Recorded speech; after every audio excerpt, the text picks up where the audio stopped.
I can't believe it. I've never seen them. I've never seen them in Cornwall. I've never seen them. I've just never seen them. I don't need to elaborate on that. I have never seen them.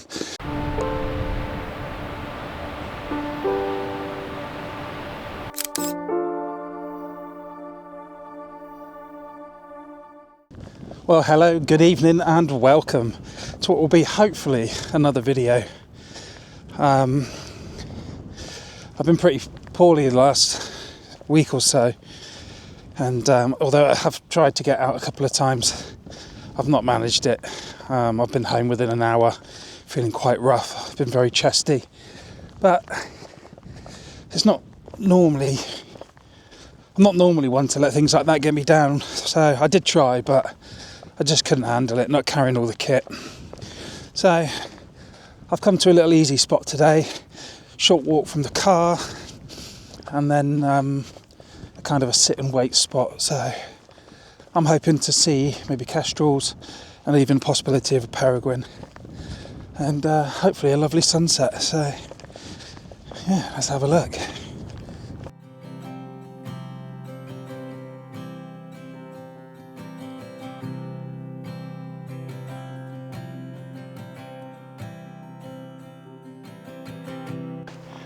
I've just sat down and I heard some cheeps behind me, like juvenile birds, and lo and behold, there's two baby kestrels.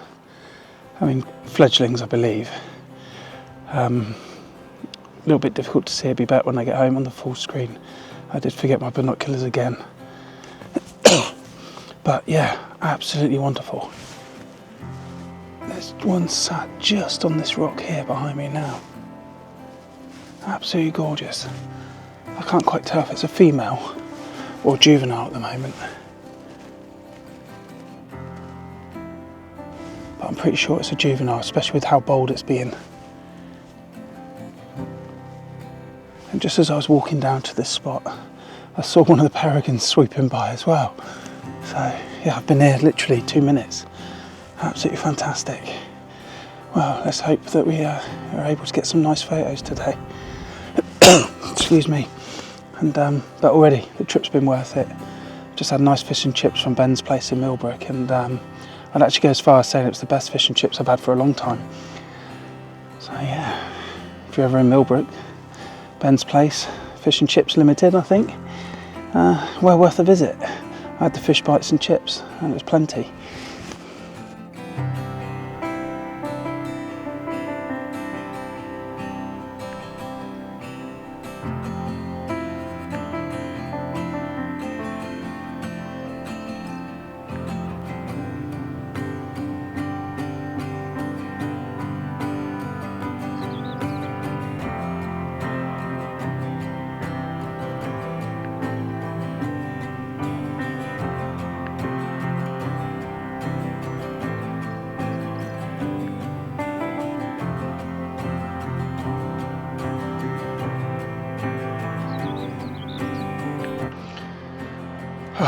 Brilliant. I've only been here about half an hour now. That kestrel's still sat on the rock behind me. I managed to take a few pictures.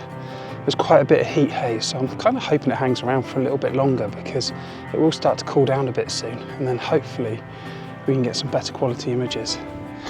But we just had a peregrine do another flyby, so I don't know if I got any images, but fingers crossed there's one or two in there. If it follows that similar route each time, then there's got a good chance of getting some sort of lateral side views of it, and also some views of it flying towards me. So fingers crossed it does that loop again. But yeah, absolutely beautiful bird, amazing to see. Very difficult to film and photograph, but you know, I'll do my best. Just so nice to be out in the sunshine and feeling that little bit better. So I even had a night off work, which is really unusual for me. So, but yeah, I'm definitely on the mend now, thank goodness.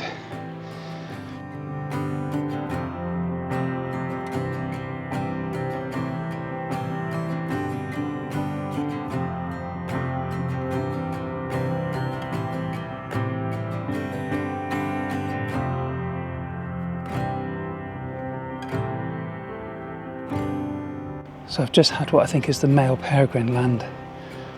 I don't know, 100 yards or so away from me. It's just sat there on the rock at the moment.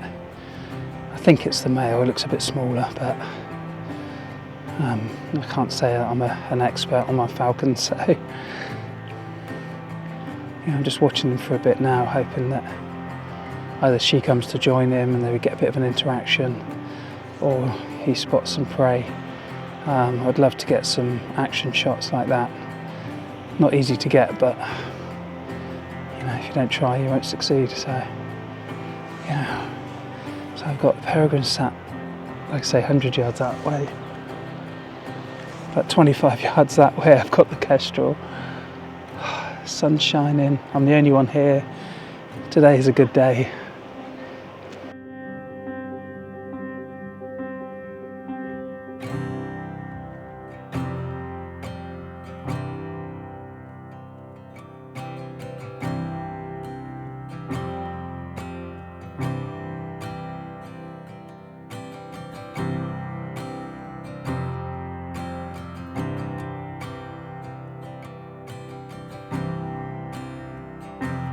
So the kestrel's moved, it's about 20 yards behind me, and it's got a kill of some description with it. I can't quite make it out.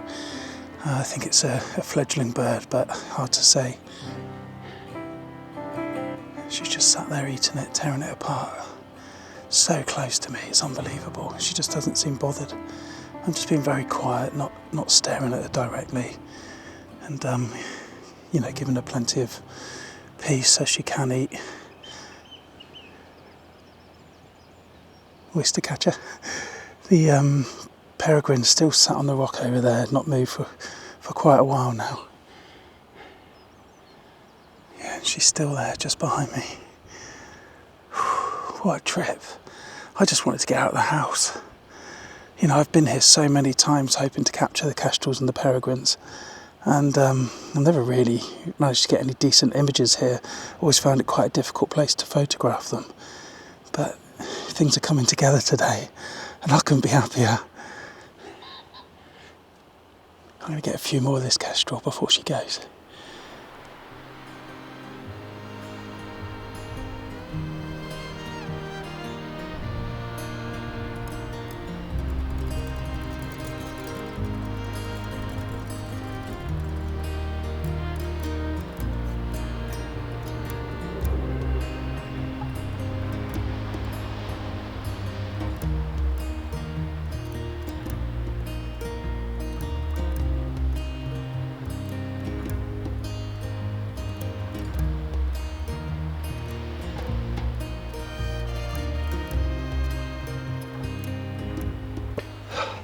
Incredible. I just managed to get a little bit more footage and some photos of that kestrel, and it was actually a rat that she had, and quite a big one.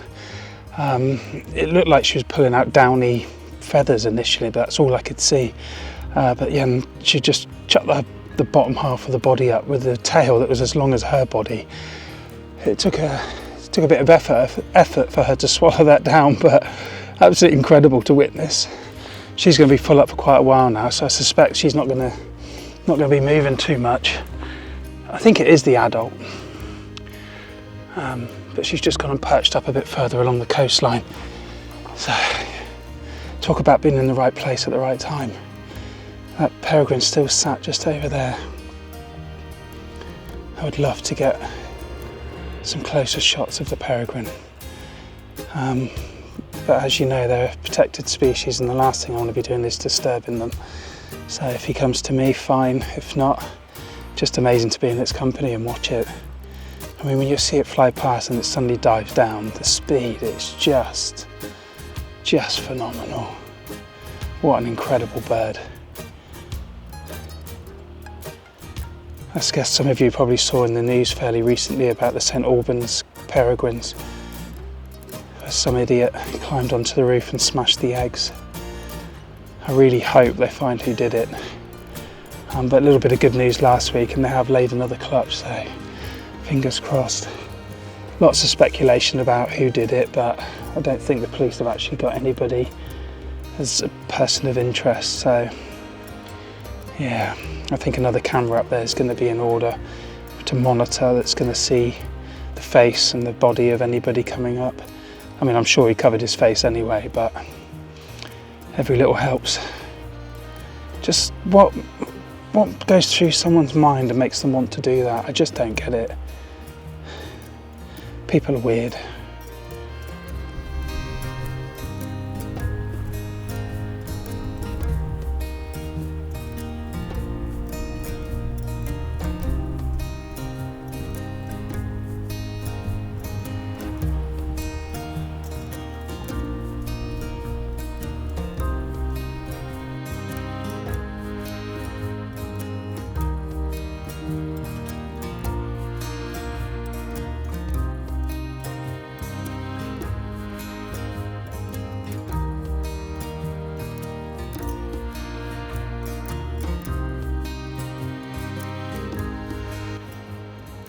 Just while I'm sat here watching the peregrine, seeing if he's going to come any closer.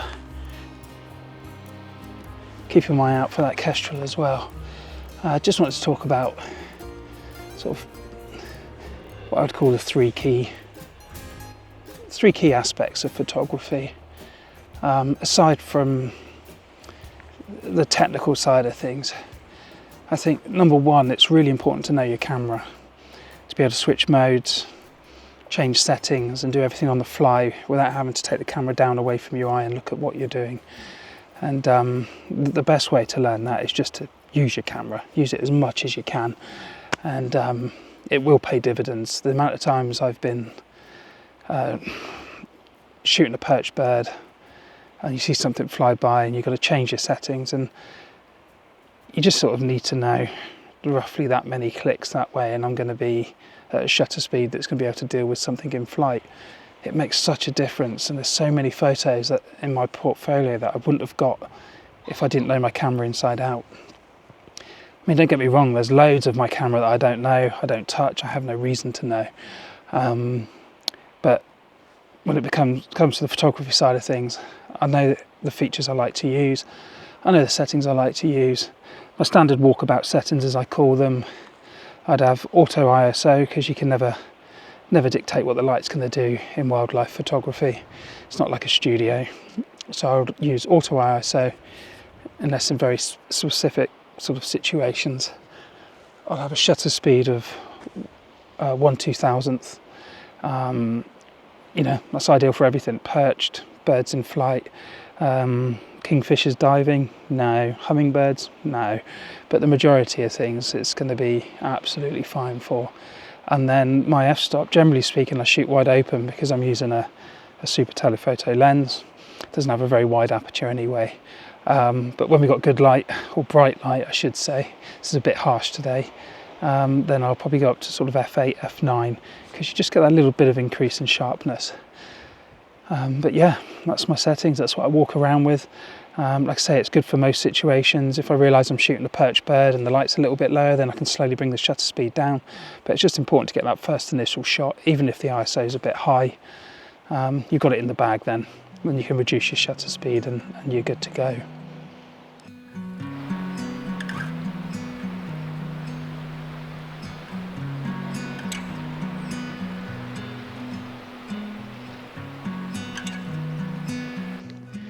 Point number 2 has got to be fieldcraft. There's no point rushing around, being noisy, rushing up to subjects, because they're not going to hang around. You might be really lucky if you're quick and get a photo or two, but you're not going to get photos with that natural behaviour. It's going to be birds fleeing, birds panicked and diving for cover, that sort of thing.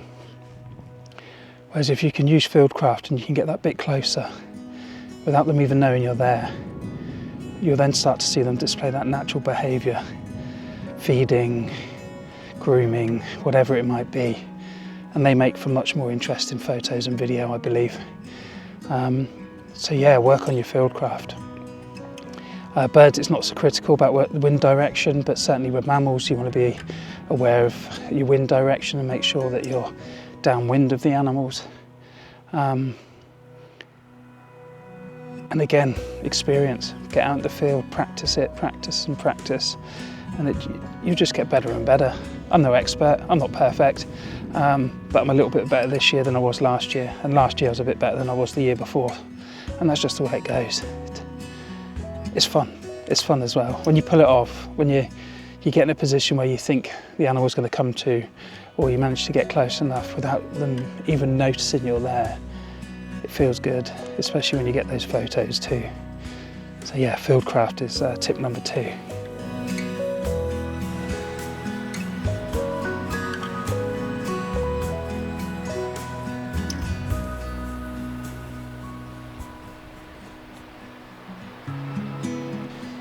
Then finally we've got tip number 3, and this one's so important, I'm going to say it 3 times. Location, location, location. You can have the best fieldcraft in the world, you can know your camera inside out and be able to operate it blindfold, but if you're not in the right spot, you're not going to get the subjects, you're not going to get the images. So I do a lot of research online, I speak to other photographers, other bird watchers.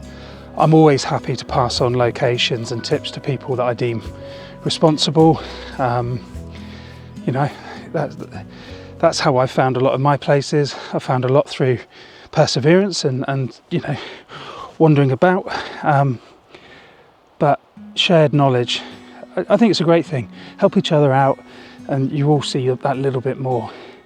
Obviously, if someone's like blatantly sort of breaking the code of the countryside, the wildlife code, all those sort of things, and the disturbing wildlife, then you're not going to want to share locations with them. But the majority of people, in fact, I've only ever seen 3 people, I think, that have been blatantly sort of disturbing the birds without care in the world.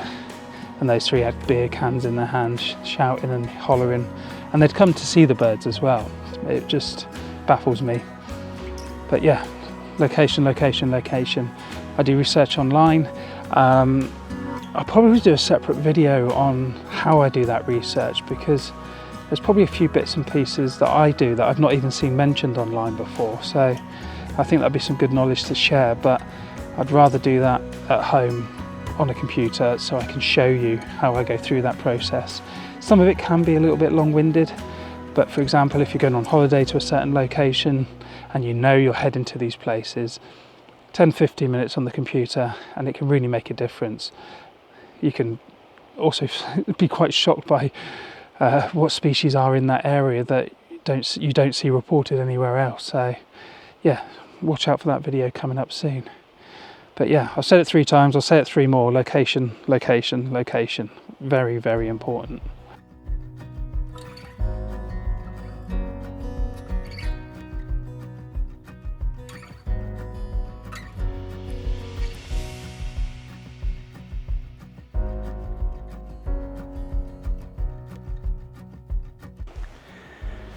That peregrine's just moved. Unfortunately, I missed it. I don't know which way it went, but it sort of happened within the last 30 seconds. I was just setting up this camera.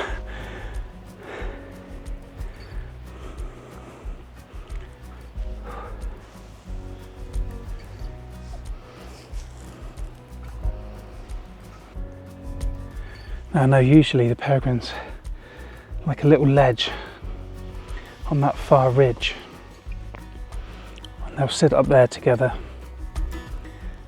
and then they'll often fly from there to where that male was. And if they don't fly there, they fly to a ridge that's just behind me. Oh, there it is.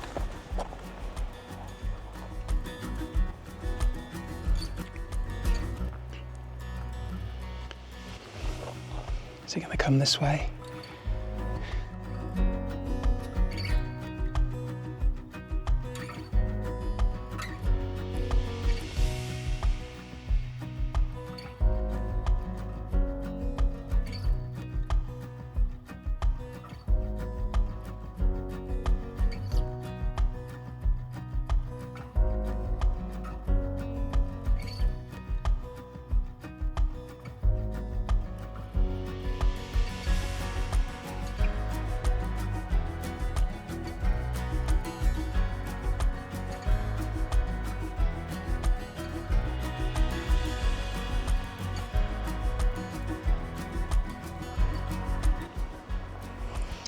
Okay, so that peregrine's just come up. It's gone round, big figure of 8. And it's just heading back along there. But when it was just underneath me, I could hear chicks. I don't know if they were peregrine chicks.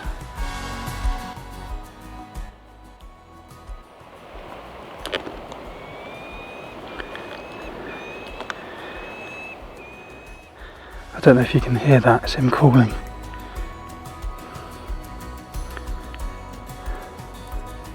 Absolutely beautiful.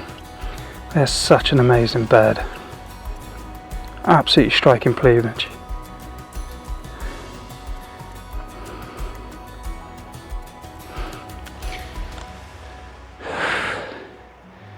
God. I literally can't see him. I just...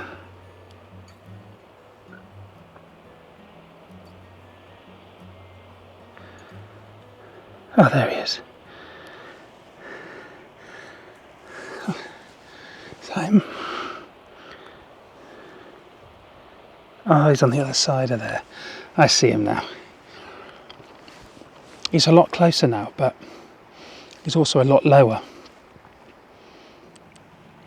That heat haze is a real issue. It's a shame because I would have had some lovely shots today.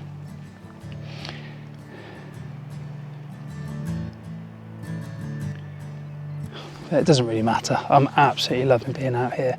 This is exactly what I needed. Excuse me.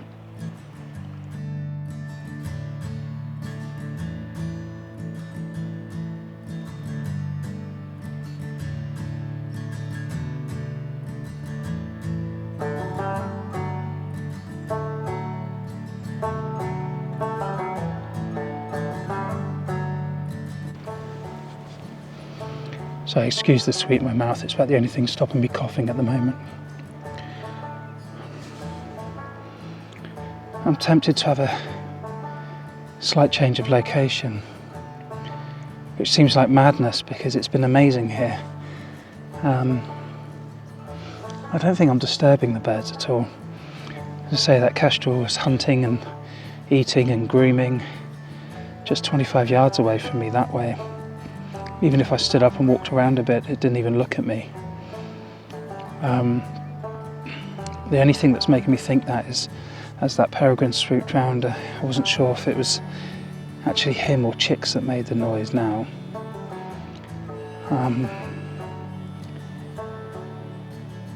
They don't usually nest this side, but there's nothing to say that they have this year. So.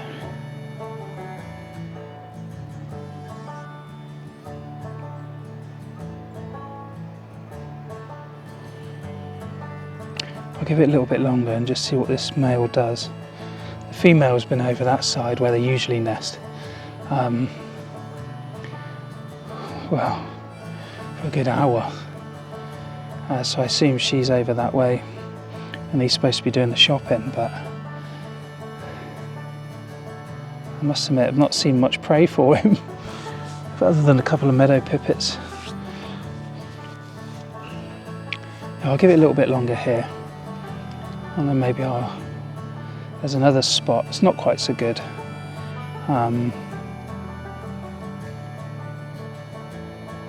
But who knows, it could be worth a shot. But in the meantime, I'm going to sit here and enjoy this sun, keep an eye on this fella, and common blue butterfly. Yeah, sit back and relax, keep an eye on this fellow and see what happens.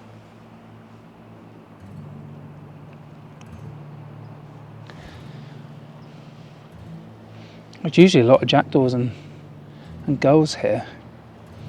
And I have seen a few gulls, but not in the numbers like they usually are. I haven't seen any dolphins today either, but yeah. There's an oyster catcher down there. See if we can get a little bit of footage.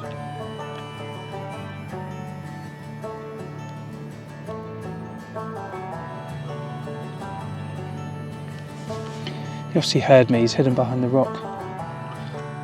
I don't know if you've ever noticed, when you try and photograph oyster catchers, if they get a glimpse of you, they turn their back on you. So they just have that dark grey, black back facing you against the dark rock. And they're really hard to see, but they know what they're doing, and it's brilliant camouflage.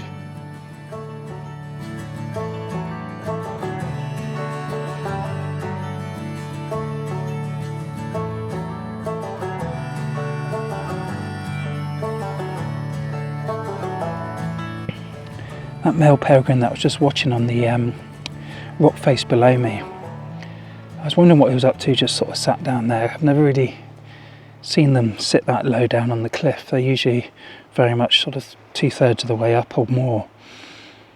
I think he was sat near a nest, because I just heard a bit of a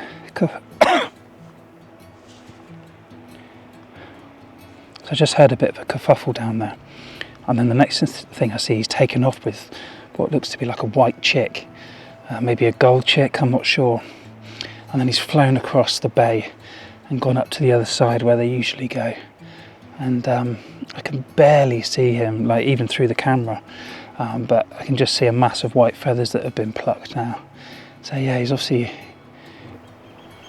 seen there's not much in the sky to take, and then ambushed the nest down there, whether a chick wandered out of its nest slightly, waiting for mum, and he took his opportunity. But yeah, what a talent.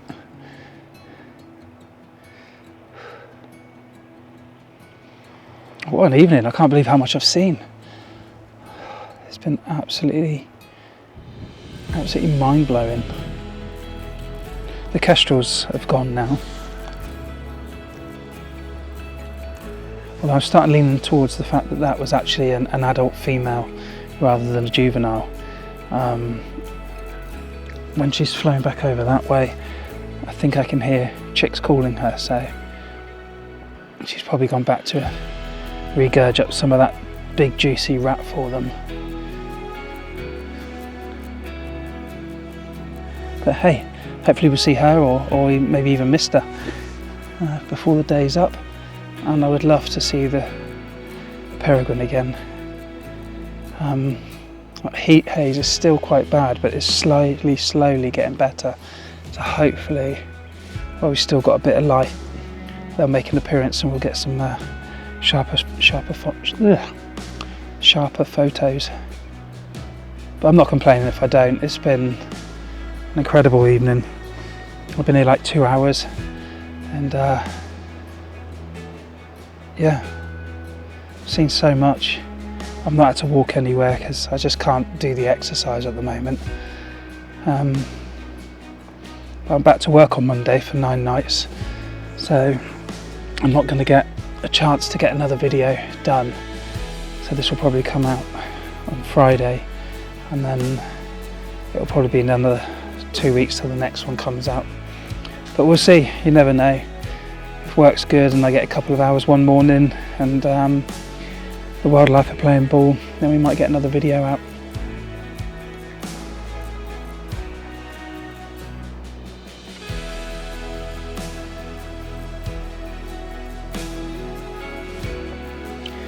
It's such a beautiful part of the world. I absolutely love it here, and I feel incredibly lucky to have grown up here. Yeah, Rain Peninsula, if you've never been, definitely worth a visit. There's so much to explore, so much wildlife. Yeah, you'll absolutely love it. I know I do.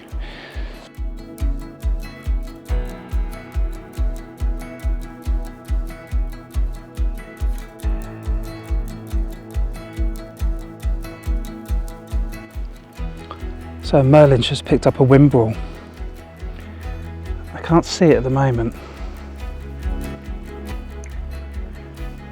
All I can see on the rocks down below is one oyster catcher and one cormorant or shag. I can't work out from here which.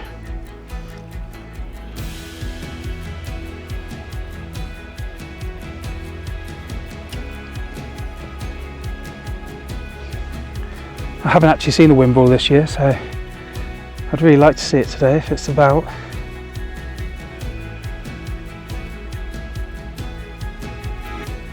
But despite being a reasonably large bird, they are very well camouflaged against these rocks. I'll keep my eyes open, hope for the best. Oh. Keep my eyes open, he says, just as a load of dust gets blown into it. Ah, what an evening. This is absolutely gorgeous.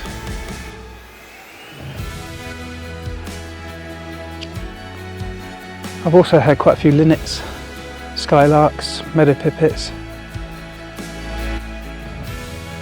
kestrel.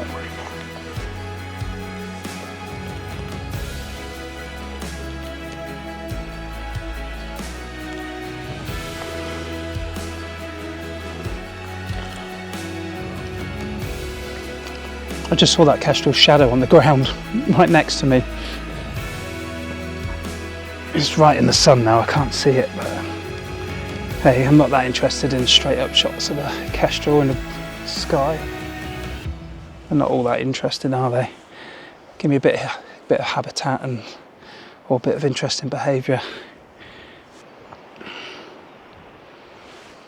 Yeah, I couldn't say for certain, but I think that was the male kestrel. Blinded myself trying to look at it.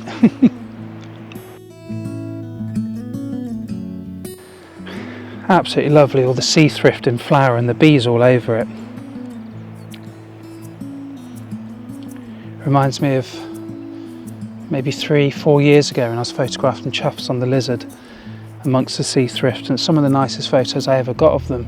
It was a grey, overcast day, it was even starting to rain as I found the choughs, but it just meant you could see all that detail in their dark feathers, because I could push the exposure without blowing everything out. Yeah, I've not been able to replicate those images since. If I can find them, I might add them into this video to show you. So I just left that spot, and I'm so glad I did. Just as I was walking up, there was a male kestrel perched on the rock in front of me. Honestly, it was about 3 to 5 metres away.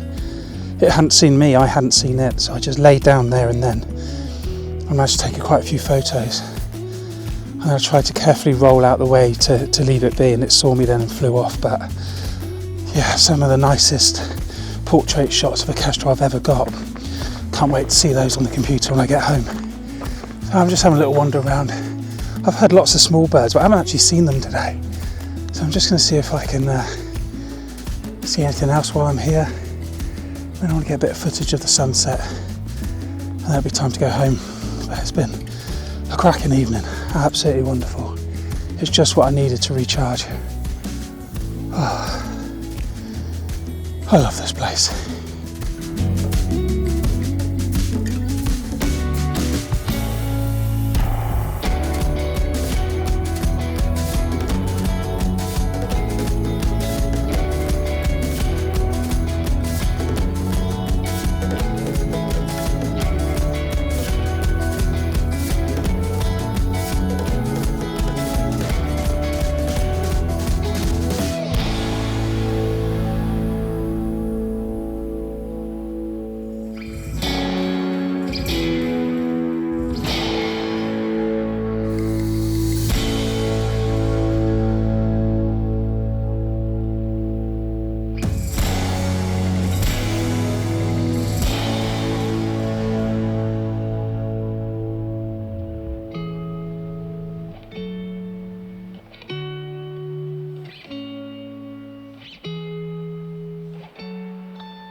Wow, what an evening. So I've seen 2 sparrowhawks. I think they were both male, one on my way here and one here. So the 2 peregrines, both male and female, and both male and female kestrels. Got some lovely photos of the male kestrel. Can't wait to get back and see those on the computer. But I've just had a massive bonus, and I can't believe it. I've never seen them. I've never seen them in Cornwall. I've never seen them. I've just never seen them. I don't need to elaborate on that. I have never seen them. I always thought you needed to go to Scotland if you wanted a good chance of seeing them. But I do know some was seen off the north coast of Cornwall earlier this year, so I'm wondering if it's the same pod. And I've just seen some, what I think are Risso's dolphins, pod about 7 or 8, maybe more, until I get back and see the footage and the photos on the computer. I don't know for certain that they're definitely Risso's, but they weren't common dolphins. I could see that clear as day. So I'm hoping, really hoping they are. But what a lovely end to the day. Just getting some last drone footage. And I said, I just brought the drone down and the dolphins appeared. And they were really close. They were literally just 5-10 metres off the shore. And I just watched them slowly swim away. What an experience. I love Cornwall. Like I say, I'm so lucky to have grown up here. I have moved out of the area, but I'm only 25 minutes away, so yeah, absolutely amazing. What a fantastic place. Whew. Short walk back up to the car now, and then time to go home, have some dinner. Oh no, I've had fish and chips, best not eat anymore. But yeah, spend some time with my dogs. And I do have a bit of ice cream in the fridge. Well, hopefully it's in the freezer, but yeah, amazing. If you've made it this far into the video, thanks again. Really appreciate you watching, and I'll see you in the next one. Take care.